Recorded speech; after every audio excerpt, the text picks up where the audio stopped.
హల్లెలూయా, హల్లెలూయా. మన ప్రభువును రక్షకుడైన యేసుక్రీస్తు వారి శ్రేష్టమైన నామములో ఈ సాయంకాల శుభములు తెలియజేస్తూ ఉన్నాను. సంతోషం ప్రియులారా, దేవుడు మనకు అనుగ్రహించినటువంటి మరొక నూతన దినాన్ని బట్టి ఆయన నామాన్ని మహిమపరిచి గణపరిచే వారముగా ఉన్నాము. నేటి ధ్యానాంశము కొద్ది నిమిషాలు దేవుని వాక్యాన్ని పరిశీలన చేద్దాం. 127వ సంకీర్తన 4వ అధ్యాయము, కీర్తనల గ్రంథము 127వ సంకీర్తన 4వ అధ్యాయాన్ని, ఆ యొక్క మాటలను మనము కొద్ది నిమిషాలు ధ్యానం చేద్దాం. యవ్వన కాలమందు పుట్టిన కుమారులు బలవంతుని చేతిలో బాణముల వంటి వారు, వారిలో తన అంబుల పొదిని నింపుకొనివాడు ధన్యుడు. అటివారు సిగ్గుపడక గుమ్మములలో తమ విరోధులతో వాదింతురు. దేవుడి వాక్యము ద్వారా మనతో మాట్లాడును గాక. ఆమేన్. నిజంగా బలవంతుని చేతిలో బాణముల వంటి వారిగా యవ్వనస్తులను పోలుస్తూ ఉన్నారు. ఎవరు బలవంతులు అంటే యవ్వనస్తులు మరీ ఎక్కువగా బలవంతులుగా ఉన్నారని దేవుని యొక్క లేఖనము సెలవిస్తూ ఉంది. ఈ దినాన మనము లోకములో ఉన్నటువంటి పరిస్థితులను మనము జాగ్రత్తగా గమనించినట్లయితే అనేకమైనటువంటి సావులు, మరణములు రుచి చూస్తున్నటువంటి వారు యవ్వన బిడ్డలే. చాలా బాధాకరమైన విషయం కదా. ఈ మాట ఆలోచన చేయడానికే చాలా బాధ అనిపిస్తుంది. ఎందు నిమిత్తం అంటే తల్లిదండ్రులు తమ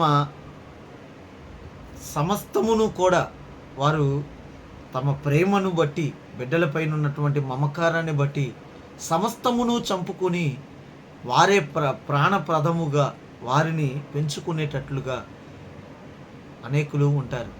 అయితే వారే మా ప్రాణముగా అనుకున్నటువంటి పరిస్థితులలో వారి యొక్క జీవిత విధానాలు ఏమైపోతున్నాయంటే కాలగర్భంలో కలిసిపోతూ ఉన్నాయి. నిజంగా చాలా బాధాకరమైన విషయం. బలవంతుడైనటువంటి దేవుని చేతిలో బాణములుగా వాడబడాలని వాక్యము సెలవిస్తూ ఉన్నది. ప్రియులారా, ఈ బలవంతుడైనటువంటి దేవుని చేతిలో బాణములుగా వాడబడటానికి ప్రధానమైనటువంటి ఆ యొక్క ఆశయం అంటే ప్రధానమైనటువంటి సాధనములుగా తయారు చేయడానికి నిజముగా తల్లిదండ్రులు ఎంతగానో ప్రయాసపడవలసినటువంటి ఆవశ్యకత ఎంతైనా ఉంది. ఎందు నిమిత్తం అంటే దేవుడు అంటూ ఉన్నాడు, పిల్లలు కనని గొడ్రాలి నయము. ఎందు నిమిత్తం అంటే ఒక సంఘాన్ని, ఆ సంఘములో ఉన్నటువంటి ప్రతి విశ్వాసిని కాయడానికి, సక్రమమైన దారిలో పెట్టడానికి, ఒకవేళ విశ్వాస జీవితంలో కొనసాగుతున్నటువంటి వారిని సరి అయినటువంటి మార్గంలో పెట్టడానికి సంఘ కాపరి నిరంతరము ఏ రీతిలో కృషి చేస్తారో. ఎందు నిమిత్తం అంటే అతని ఆత్మలను గూర్చి, వారి యొక్క ఆత్మలను గూర్చి నిన్ను సంజాయిషి నేను అడుగుతూ ఉన్నా అని దేవుడు చెప్తూ ఉన్నాడు. ప్రియులారా, అయితే ఈ యొక్క గృహములో ఒక కుటుంబ వ్యవస్థను ఉద్దేశించి గృహ యజమానులైనటువంటి తల్లిదండ్రులను ఇదేనా నా దేవుడు అడుగుతూ ఉన్నాడు. నిజముగా నా చేతిలో మీ బిడ్డలను బాణములుగా మీరు తయారు చేస్తూ ఉన్నారా? నా స్వాస్థ్యాన్ని మీకు అనుగ్రహిస్తూ ఉన్నాను కదా. నా స్వాస్థ్యాన్ని మీ స్వాస్థ్యముగా చేస్తూ ఉండగా మీరు నా స్వాస్థ్యాన్ని తిరిగి నాకు అప్పగిస్తూ ఉన్నారా?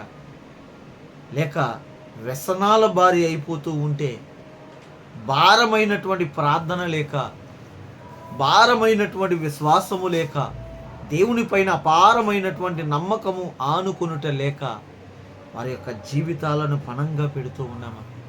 దేవుని యొక్క లేఖనము సెలవిస్తూ ఉన్నది ఏమిటంటే, నేనంటూ ఉన్నారు వాక్యము ద్వారా, వాత్సల్యము కలిగినటువంటి స్త్రీలు తమ బిడ్డలను చంపుకు తింటూ ఉన్నారంట. ఈ వాక్యానికి అర్థం ఇదే. చాలా వాత్సల్యము కలిగినటువంటి తల్లిదండ్రులే వారి బిడ్డలను చంపుకు తింటూ ఉన్నారు. అంటే స్వార్థానికి ఉపయోగిస్తూ ఉన్నారు. ఎంతవరకు కూడా ఈ లోక ప్రయాస పట్ల మాటలే ఉన్నాయి, కానీ వేరొక ఆలోచన ఏ కోశాన కూడా లేదు అని దేవుని వాక్యమే సెలవిస్తూ ఉన్నది. నేను అన్న మాట ఏమాత్రము కూడా కాదు, అది దేవుని వాక్యమే సెలవిస్తూ ఉన్నది. వారి యొక్క ఆంతర్యం ఏమిటంటే ఎంతవరకు జీవనోపాధి నిమిత్తం ఈ లోకములో ఒక మెరుగైన స్థానములో మమ్మల్ని మా బిడ్డలు ఉండాలి, వారు ఎంతవరకు కష్టపడాలి, మంచి ఆలోచనే కాదని అన్నట్లు, కానీ ఆత్మీయ స్థితిలో కూడా ఉన్నతమైనటువంటి స్థితిలో ఉంచాలి కదా. నిజంగా బలవంతుని చేతిలో బాణముగా తయారు చేయాలంటే సండే స్కూల్ ప్రాయం నుంచి, చిన్న ప్రాయం నుండి కూడా వారి యొక్క స్థితిగతులను మనము పరిశీలన చేస్తూ ఉండాలి కదా. తల్లిదండ్రులుగా ఉన్నటువంటి మిమ్ములను ఈ యొక్క వాక్యము ద్వారా నేను మాట్లాడుతూ ఉన్నా ఏమిటంటే, నిజముగా దేవుని చేతిలో మీ బిడ్డలను బలవంతులుగా చేయగలుగుతూ ఉన్నారా? షడ్రక్ మెషక్ అబేద్నెగోలను ఒకసారి మనము లేఖనము ద్వారా గమనించినట్లయితే, మరణానికి చేరువుగా ఉన్నటువంటి వారు, ఆ యొక్క అధికారి చేత, రాజు చేత రాజాజ్ఞను పొందినటువంటి వారు, మరణ దండనకు చెరువుగా ఉన్నటువంటి వారు మరి ఏం చేస్తూ ఉన్నారంటే, వారిలో ఏ కోశాన కూడా కొంచెమైనను మరణ భీతి అన్నది కలగట్ల. వారికి నిలబడుతూ ఉన్నారు దేవుని పక్షాన. మా దేవుడు రక్షించగల సమర్థుడు. నిజముగా ఒక బాణములుగా దేవుడు వారిని రూపిస్తూ ఉన్నారు. అగ్ని గంధకాలలో త్రోసినను కూడా, త్రోసే అంతవరకు వారి విశ్వాసము చావల, త్రోసినను కూడా వారి విశ్వాసములో ఏమాత్రము బెరుకు లేకుండా వారు ఎట్లా ఉన్నారంటే, ఆ విశ్వాస జీవితంలో బలమైనటువంటి సాధనములుగా దేవుడు వారిని నిలబెట్టుకొని మహిమ తెచ్చుకొనటానికి ప్రయత్నము చేస్తూ ఉండగా, ఒక సాధనముగా తన్ను తాను ఆ యొక్క అగ్ని గంధకాలలో పడవేయబడటానికి కూడా ఇష్టపడుతూ ఉన్నాడంట. హల్లెలూయా! ఎంత గొప్ప మాట చూడండి. ఒక సాధనముగా ఆయన ఇష్టపడుతూ ఉన్నారు. కానీ షడ్రక్ మెషక్ అబేద్నెగోలు వారి ద్వారా ఏమి జరుగుతుందంట, కఠినస్థుడైనటువంటి ఆ యొక్క చక్రవర్తి ఏమని మాట్లాడుతూ ఉన్నాడంటే, నిజముగా వీరికి కలిగినటువంటి దేవుడే నిజమైన దేవుడు.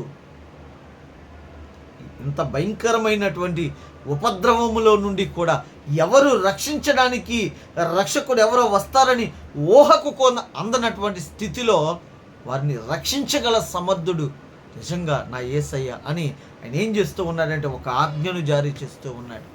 ఆజ్ఞను జారీ చేసి, నిజమైనటువంటి దేవుడు ఈయనే, ఇంకా వేరొక విగ్రహాలకి మనము మ్రొక్కకూడదు. ఇప్పటి వరకు అజ్ఞానములో నిలిచిపోయాం, తెలిసి తెలియకేదో ఆ యొక్క పరిస్థితులలో పడిపోయాం. కాబట్టి ఇక నుండైనా సరే జాగ్రత్త కలిగి నిజ దేవుణ్ణి విశ్వసించండి, ఆయన పైన ఆధారపడండి అని ఒక ఆజ్ఞను జారీ చేస్తూ ఉన్నాడు. ఈ ప్రకారము చేయనటువంటి వారికి మరణదండన విధించబడును అని ఆజ్ఞను జారీ చేస్తూ ఉన్నాడు. ప్రియులారా, హల్లెలూయా! ఎంత గొప్ప ఆ యొక్క సాధనములుగా వాడబడ్డారో చూడండి మన బిడ్డలు. అదే రీతిలో దేవుడికి మహిమ తెచ్చే విధముగా అనేక మందికి ఒక మాదిరికరమైనటువంటి జీవితాలు జీవించినట్లయితే, అనేక మందికి ఒక మాదిరికరమైనటువంటి జీవితాలు జీవించినట్లయితే ప్రభునామానికి మహిమ కలుగుతుందని వాక్యము ద్వారా సెలవిస్తూ ఉన్న ప్రియులారా, బలవంతుని చేతిలో బాణములుగా మనము తయారు చేయగలుగుతూ ఉన్నామా, లేక సాతాను చేతిలో బాణములుగా తయారు చేస్తూ ఉన్నామా? చాలామంది ఏం చేస్తూ ఉంటారంటే, నిర్లక్ష్యము ద్వారా బిడ్డలను విడిచిపెడుతూ ఉంటారు. ఏదో పెరుగుతారులే గాలికి అన్నట్లుగా వారు ఏం చేస్తూ ఉంటారో కూడా తెలియనటువంటి స్థితి, ఏ పాపములోనికి వెళ్ళిపోతారో కూడా తెలియనటువంటి స్థితి. వారి తిరిగి ఆ స్థానములో మళ్ళీ తిరిగి దేవుని యొద్ద కూర్చొనబెట్టాలి అంటే గనక చాలా కష్టతరం అది. ఎందు నిమిత్తం అంటే, ఒక విశ్వాస జీవితంలో కొనసాగుతూ ఉండగా ఆ విశ్వాస జీవితాన్ని కొనసాగించడానికి ఒక ప్రయత్నం అన్నది చేయవచ్చు.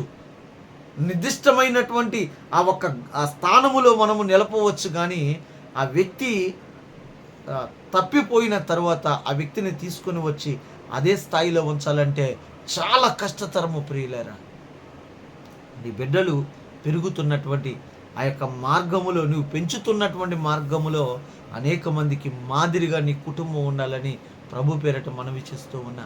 బలవంతుని చేతుల బాణములుగా ఎట్లాగా తయారు చేశారో చూడండి వారిని అని అనేక మంది నీ పెంపకము నిమిత్తము, నీ నిమిత్తము సాక్ష్యము చెప్పే విధముగా ఉండాలని ఈ వాక్యము ద్వారా మీతో మనవి చేస్తూ ఉన్న ప్రియులారా, నిజముగా ఆ యొక్క సెకండ్ జనరేషన్ని మనము ఏ రీతిలో తయారు చేయగలుగుతూ ఉన్నాం, దేవుని యొక్క ఆ యొక్క స్వాస్థ్యాన్ని తిరిగి ఆయనకు అప్పగించగలుగుతూ ఉన్నామా, మన స్వార్థానికి వాడుకొని మన స్వార్థ స్వలోభాలకు వాడుకొని బిడ్డల జీవితాలను పణంగా పెట్టి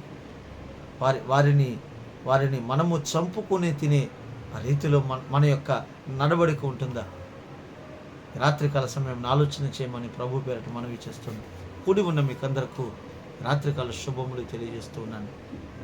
ఈ నా మాటలు ఆయన వినికిడిలో దీవించును గాక. ఆమేన్. అందరికీ నా వందనాలు.